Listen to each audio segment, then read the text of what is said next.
just understanding that, or acknowledging the fact that, like, I don't know, as like a black surfer, you kind of go out there with this sort of how do you say, like, just like caution, I guess. You kind of have this thing that sometimes you paddle out and it's like it's not, you're not that conscious of it, but it's this sort of kind of have your guard up just to be safe, I guess. Hi, my name is Selema Masekela. I'll say it for you one more time. Selema Masekela. And you are listening to the What Shapes Us podcast.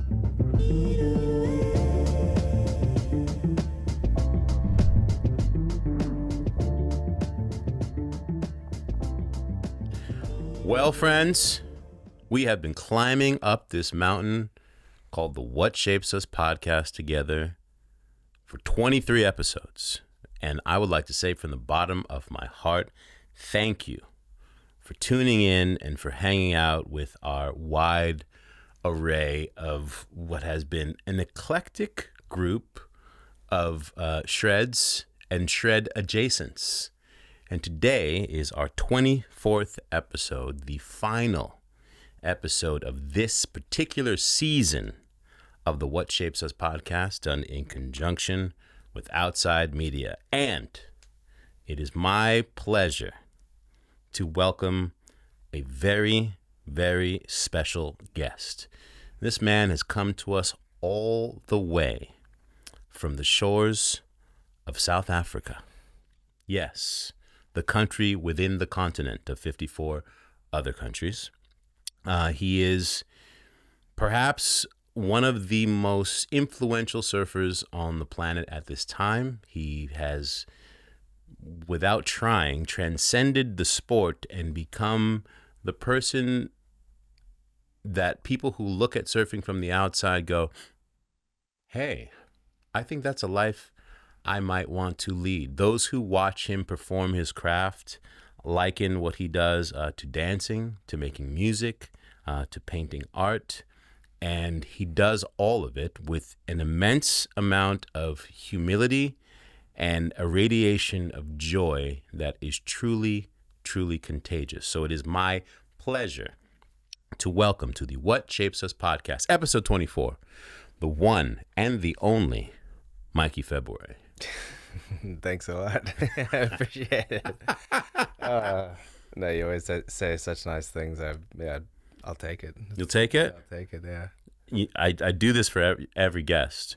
And I think a lot of times people don't get to hear the truth about them in real life. So I think people should hear what the conversations with other people when they're talking about you, what it sounds like in real life. No, for sure. No, I appreciate it. And yeah, thanks for having me. Thanks for coming, man. Yeah. You busy? Not as busy as you. Come on, man. I don't know. No, you busy, man. You're really, really busy. And when I say busy, you don't have the luxury of just being a professional surfer, which is a busy life by itself. But you are primarily, I think, most your general audience and your fans probably don't realize that your primary job is husband and father. That's it. That's definitely also happens to surf. Yeah, that's definitely the main focus for sure. But yeah, I mean, I enjoyed. I'm very blessed to have all of those things and that be my primary focus for sure. It's busy, but it's the best type of busy. And I get to do what I love in between all of that, which is, yeah, it just makes me super grateful and just stoked with what I'm doing at the moment and just hopefully keep it going. Yeah. How old are the younglings now? I've got a 3-year-old, which if anyone has a 3-year-old, they know exactly what 3-year-olds are like. And we have a 8-month-old that is starting to, get up and moving now, which, that baby phase is gone. It's like everyone's moving in the house. You just kind of looking all over to kind of just make sure they're safe and kind of they're all good, but it's a lot of fun. It's a lot of hard work. It's I don't know, they make you so happy, they make you mad, they make you tired. You just like but it's like definitely the most, the best time in my life for sure. You know, I got a amazing wife, and we get to do all of this fun stuff together. You know, even a little bit of the traveling and work, surfing too, which is a big blessing. But yeah, it's busy for sure. Shout out to the lovely Mrs. Zelty February, who you guys go back to like to school days, yeah? Yeah, school days. She was finished. We met in school. Well, when we were both in school, but then started dating when she was halfway through her last year in school. And that was, damn, that's like, sorry, I have so many ages and things to remember, you know. It's It's all right. Take your birthdays time and and get it's it like, right. Make sure the years, doesn't age her either. Otherwise, you're I gonna know, catch it must be like 11 or 12 years or something. hell. Somewhere around there. Yeah. Yeah.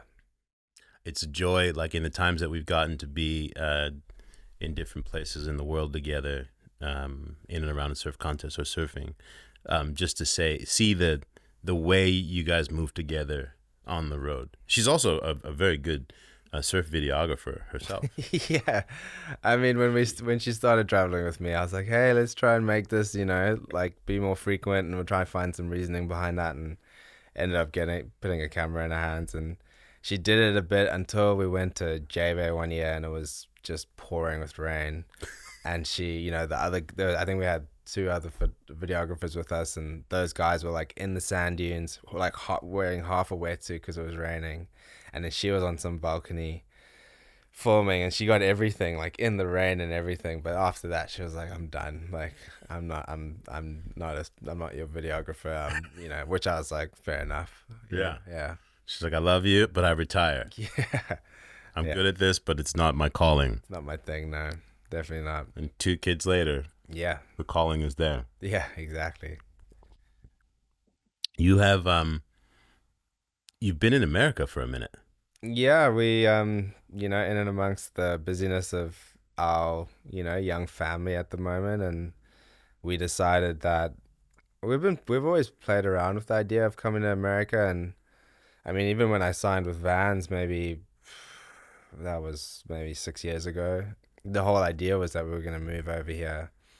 But eventually we got all our together, and you know, timing is an interesting thing, but it kind of feels like it was perfect timing, even if though it's a strange time over here.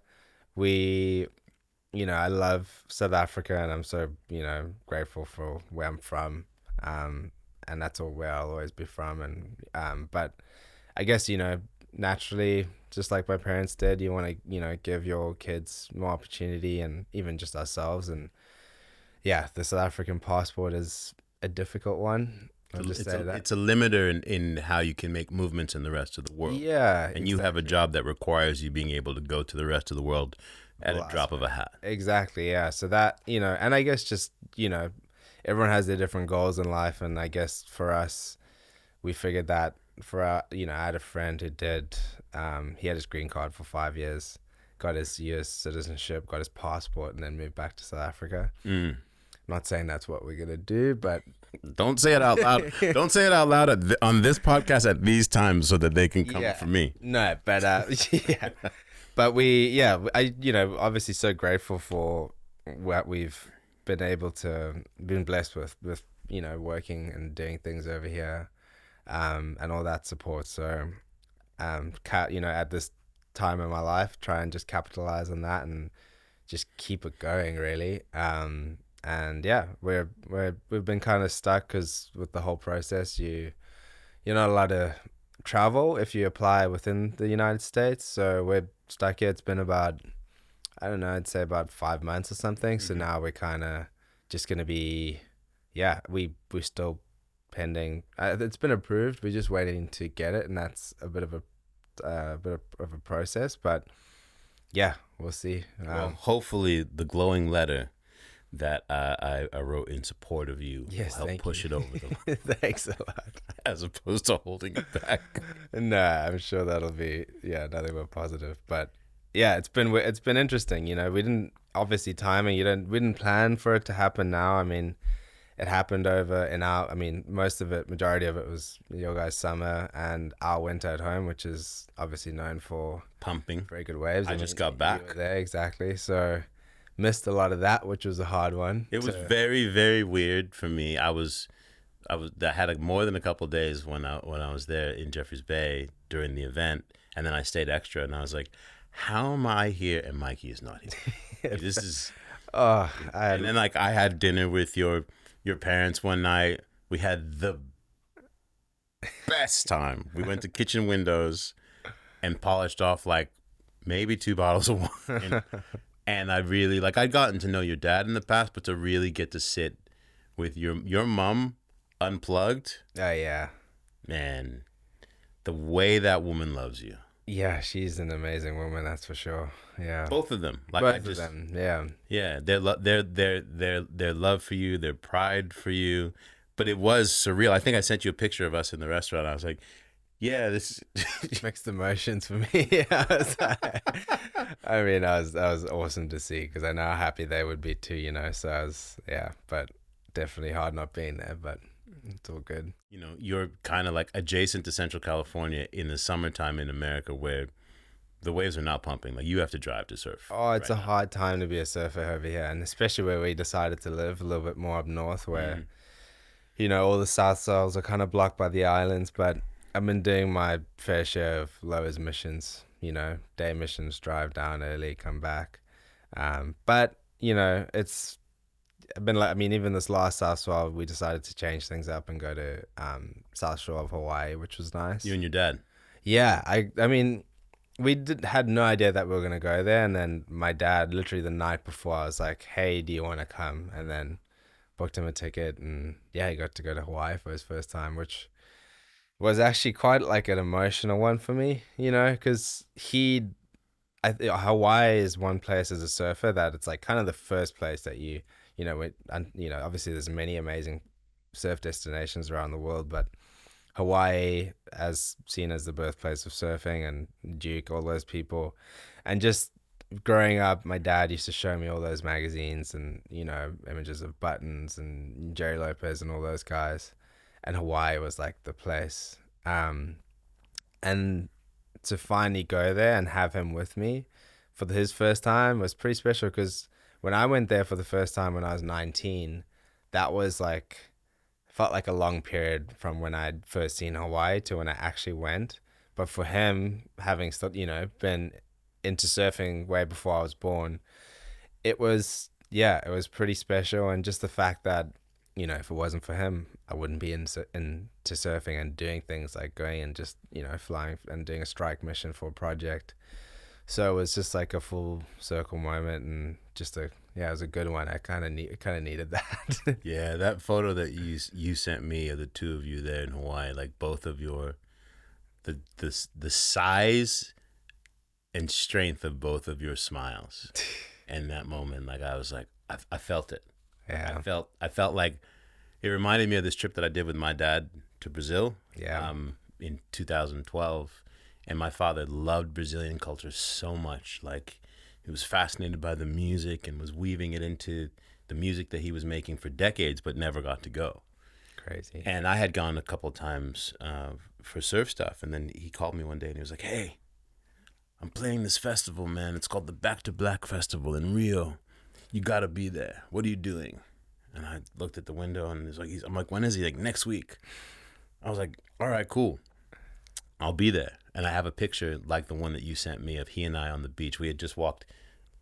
We'd walked across like Copacabana and Ipanema and back, like in the middle of the day. And my dad smiled, like the joy that he's sitting in. And I saw that photo that you sent me, and I was like, "Yeah, Those are good moments, aren't they? It's like, yeah." And you can't duplicate them, and they represent so much of what they've given you, right? That helped you to make your way, and then to be able to have this full circle moment for sure. is beautiful. No, it's the best. It's, yeah, you never regret, whatever, spending the money, doing whatever. It's like, yeah, And definitely. also to be in the to be this kid that came from Yeah, Cormac, yeah, right? And what is it, Woodstock? Yeah, Woodstock in town. Yeah. Yeah, just outside of Cape Town, um, where you didn't come from San Clemente. No. Yeah. You didn't come from Coolangatta, Yeah. or a handful of other places that could have easily made this path for you. But your Mm-hmm. path was not the easiest path. Where you came from, but also if you look a generation back into what your father's legacy was, his journey in surfing that set the table for you, Mm-hmm. I think is something that's really, really, really powerful about your journey. Yeah. No, I agree. Especially when you say it like that, it makes you think about all of those things, and it's a lot of you know kind of things to get through, a lot of doors to walk through, and it's been I mean, I'm not that old, but it's been definitely been a journey for sure. But yeah, like like I said on that trip now with my dad, just being able to just acknowledge the fact that we don't come from a surf family, but we're building that, and that obviously comes from my dad, and now with myself, and then having my little boys, like even my little boy Miles, like he's into surfing now, and or he just likes the idea of it, and he knows a lot about it, and it feels really special to have that sort of like lineage, and that that family that is a surfing family, and which is To build generation. yeah, exactly, and that is like so valuable that you can't that you really just do value, and but but yeah, and I don't know, growing up where I came from and with my parents, it's a lot of things, I guess, like, but I think it's just, obviously intention is one thing, and, goals and dreams and stuff, but I definitely think that what my parents instilled in me and taught me, it was what made the difference, I guess, Um, yeah, I think, yeah, it's a lot of it. Do you remember sort of? I know your dad told you a lot of stories, but Mm. do you remember any of what are the ones that stick out for you about what your father's journey was as a surfer in South Africa during his time? Mm. Because you were born at the beginning of like literally you were born as apartheid ended. Yeah. Um, but your father being able to find a life in surfing was an incredible thing relative to Hmm. where South Africa was. Yeah, I mean, I mean, I from what I've yeah, just what I know and what I've heard from my parents and the stories I've heard, it was a incredibly crazy time, and my parents have, I guess, just through the natural stories that my dad has told me, I've been kind of had a better understanding. I was talking to my mom about it this morning, but she's like, "Oh, do you think it's like?" Because I grew up very they gave me a lot of opportunity. I didn't have to, you know, face a lot of the things that they had to face, and I guess that's just my generation after apartheid. That's what we were given, and that's we didn't have to carry the same burdens and all that kind of stuff that they had to experience and face. But we were talking about it this morning, and we were like, she was like, "Oh, do you think like maybe I didn't explain to you, or I didn't, maybe just tell you about it more, and expose you more about what was actually going on at that time." Um, and I guess everyone's different, and I feel like each child is different, and I don't know. I feel like for me, I feel like I'm uh, experiencing those things, or I'm growing, and I'm understanding and learning those things later in life, which I feel like feel a little bit more mature to be able to understand that. And at that time when I was younger, I was just, my parents just said, I could be whatever I wanted to be. It was good to be different. That was what they always told me. They were like, um, why would you want to be the same as everyone else? And in a way, that's also, I guess helping a child through living and growing in a place like South Africa with this history. That's in a way they're, addressing it, but not addressing it, but just giving me that sort of strength and and way outlook on life to be able to deal with those challenges without knowing that I'm dealing with those things, which I do understand more now. Mm. But my dad would just, I guess he would tell me a lot of stories about how, where he grew up, um, and how I think, yeah, from, I don't know if it was his parents really or what, who told him to be like that, but he, just always wanted to do things differently. And he didn't want to play rugby. He didn't want to play soccer. He wanted to do new and different things that, and it didn't matter if people like him that weren't doing those things. So, and I guess surfing was one of those things. And through that, he met a few like-minded people who looked like him and was able to sort of, yeah, enjoy a beautiful thing called surfing. Yeah. It's a beautiful thing. I mean, you literally won a surf contest at a beach that your dad Yeah. wasn't allowed to surf at.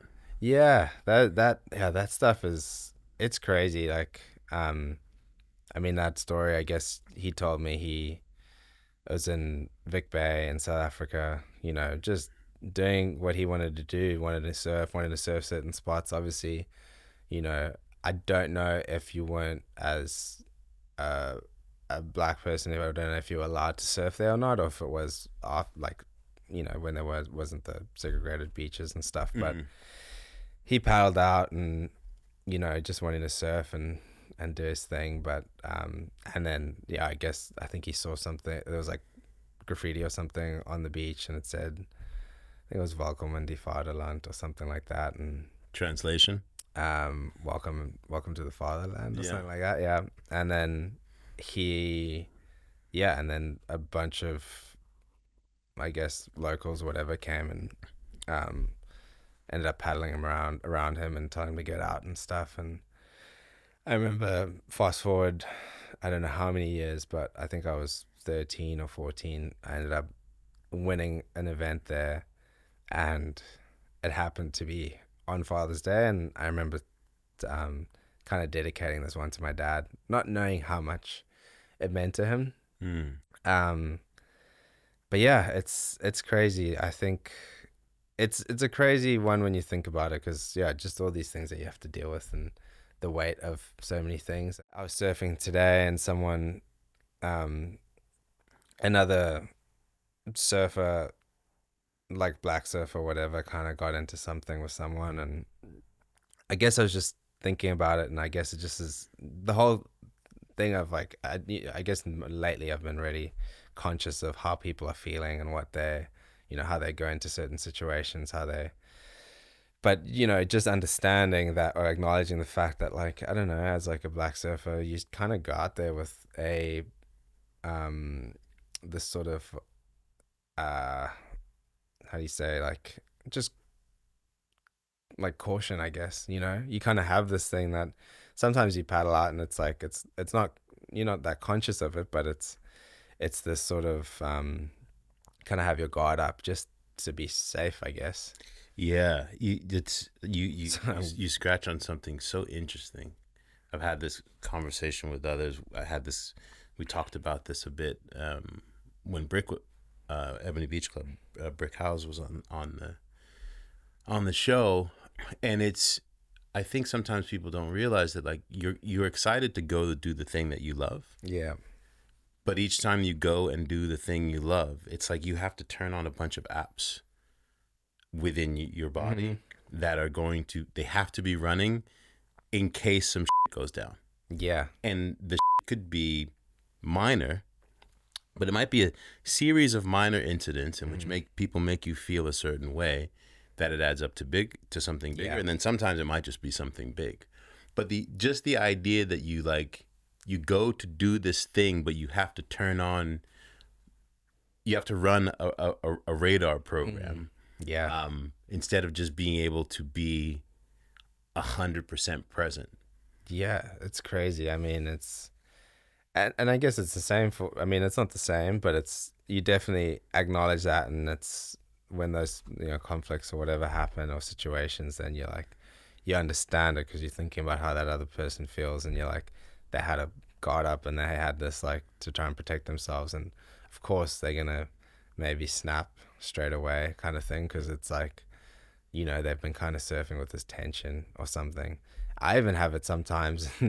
I like, I don't really talk about it that much, but I'll paddle out and I just, just different lineup, and you're just cruising, and you just, maybe someone's in the water and it's different for other people. Some people just have their little nemesis that they have for other reasons. But for me, sometimes it's like, you'll see someone, you're like, maybe they don't think you can surf or whatever, and you're like out there and whatever, and then you'll have this mental thing, and it's like you don't want it, but you have it, and then I don't know, maybe after a while, then like I just try and be like, I try and just kind of confront it and just say like hello or something like that, and then but then often people will be like, oh, you Mikey February and whatever, and then I'm like, oh shit, like I've just been like so like just internally stressed, and then someone's like, like, oh, like, hey, like I love the way you surf, whatever, and I'm like, like something wrong with me. Hey, it's a huh? I'm You're like, oh, you were just trying to be cool.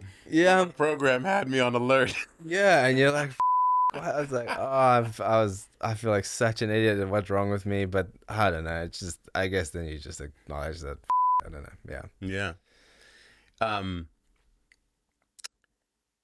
We've talked about this in different mediums, but since you touched on it a little bit, I want to get back to a little bit of like your journey in South Africa to getting here, but like in this present now day, especially as you're here in America, spending a lot more time, you're one of those surfers who you don't have to be in the water to get recognized. Like people see you as they see you and they see surfing, and then for marginalized folks especially who don't see themselves, you've become very much this, you are the I can be it because I see it in him person. I know early on that was a very, very difficult and uncomfortable suit that you were not at. It was never what you asked to put on. Yeah. But you've learned, you've adjusted to it in such an interesting way. But I'm curious as to what that process has been like for you to get there, to be okay with that. Yeah, I think it has to do with just, I mean, I realized a lot lately that, in life, I think to actually get to certain places, it just takes living and that's time, time's a big thing, and experiences, and I feel like I've, gone through different stuff, and I feel like now at a point where, especially, I don't know, man, when you have kids, especially, it's like there's such a, like, the biggest mirror and reflection of yourself, and I feel like obviously you love them so much, and you just want to just get all your together and really understand everything so that you could, help grow and foster a really good life for them, I guess. So I think that's maybe just, cut out a lot of and kind of just like focus on that. But I think yeah, it was always like I said before, when growing up, my parents were very I was very blessed, and I had a lot of opportunity. I didn't really focus on who I was in that sense, but more so just, just a kid who wanted to do what he wanted to do, and how to get there, I guess. So it was really hard when you reach, because yeah, I guess growing up, I was like, I wanted to be a professional surfer. I wanted to make the tour, and I just wanted to do that. So when, I guess it was a interesting time to have that come into picture more, was when I achieved those goals. When you achieved your goal, Yeah. suddenly, like when you made the tour, suddenly people are they're talking about you a lot, Yeah. but your surfing kind of was the secondary conversation. Yeah, because you reach your goal, and you've been putting so much time into reaching that goal and doing what you do. I wasn't spending as much time working on who I was and who I am and what I'm doing. Your interior. Yeah, interior, exactly. So, and for me, that those when I reached that point and that started coming into the conversation more and more, I felt like that was more of a I was new to me. Like it's like I don't know, anything that is new or fresh like that. It's hard to be good at it, and also to be able to manage it yourself. So obviously, yeah, it took a lot of learning, I guess, to be able Yeah, to. And I I was couldn't imagine. no, You get to the thing, and then suddenly, like everyone's like, "Hey, you're the great black hope of surfing. We've been waiting for you." yeah, And you're exactly. like, "Wait, me? No, I'm not guys. It's I'm cool, just, but it's not. That's not me. yeah, I'm just And one of these guys I'm just competing. up with these guys." And they're like, "No, you're not." Yeah. Oh yeah, it's yeah, it was, but I'm so grateful for that because after that, I guess having to face, and that was a lot of work, and that was a lot of learning and understanding, and it's not something that you can just be an expert at, or to be able to hold that and be that. And I guess in the beginning, I just felt like I wasn't too vocal about it. I was just trying to kind of be respectful, and because I'm even though I didn't know as much, I was I you know I could acknowledge all the good, and I just didn't know if it was me that was, you know what I mean, like I know that this is like good for other people and other people to see someone else like them doing this, and and I was like, oh, that's good,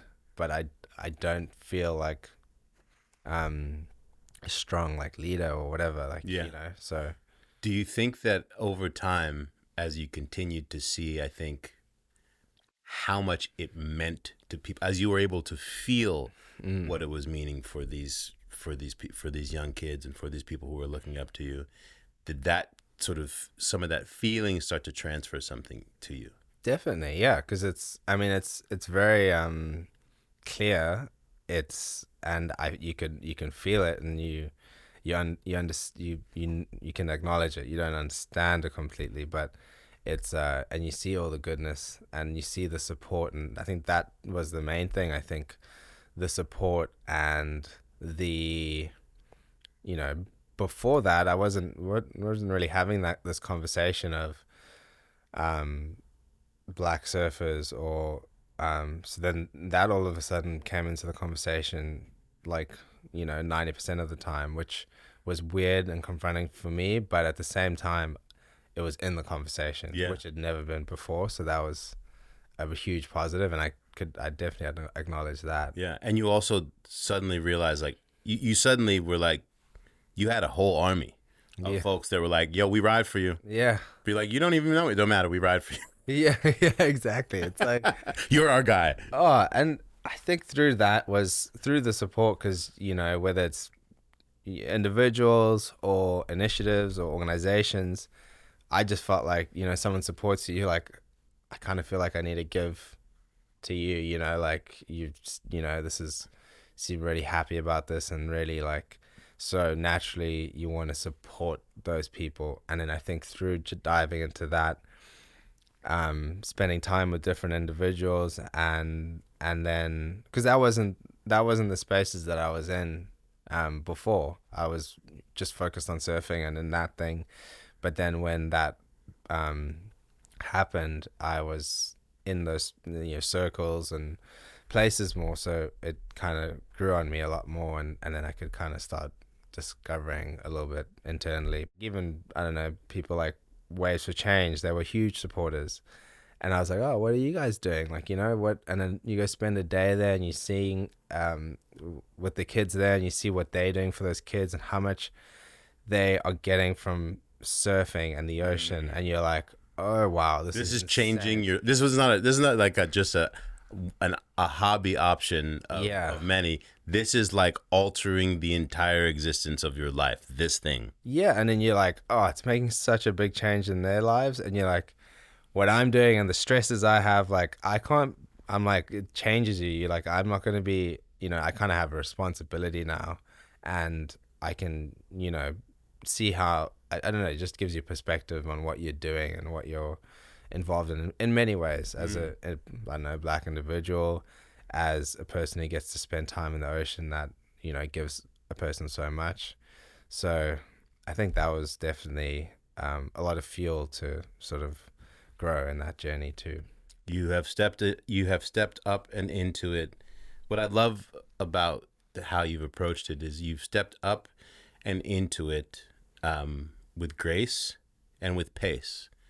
You know, you didn't overnight pretend to be like, all right, yeah, I'm the leader. None of that. You learn, step back, step in, step back, step in, step up, as you've grown in total, as a surfer, as a professional, and all the things that have come with it. I just think you've done a beautiful job, and I salute you, because it ain't easy. It ain't easy in any way, shape, or form. No, thank you. And I appreciate, because even before coming here today, I was thinking, we obviously don't get to connect as much as we'd like, but with those big gaps, I feel like, I don't know how you feel, but I feel like I grow. And especially in that sense, I feel like I can have these different conversations, even though it's similar topics at times. I feel like there's growth. So and obviously you're a big inspiration in that sense. And, you know, being able to hear how you talk so confidently about all these things, it's like, you know, you're like, oh, I want to have that, you know, I want to have that, I want to know what to say. I want to, like, yeah. Here's the thing, man. I'm terrified inside. We all are. You know, like, Yeah. I don't wake up in the morning wanting to have, you know, Yeah. I don't wake up in the morning wanting to have No, I know that. comfortable Yeah. conversations per se. And I sure as I say this sometimes to people who, like, I never wake up in the morning, brush my teeth, have my first sip of coffee, and say, I hope I get to talk about some race shit today.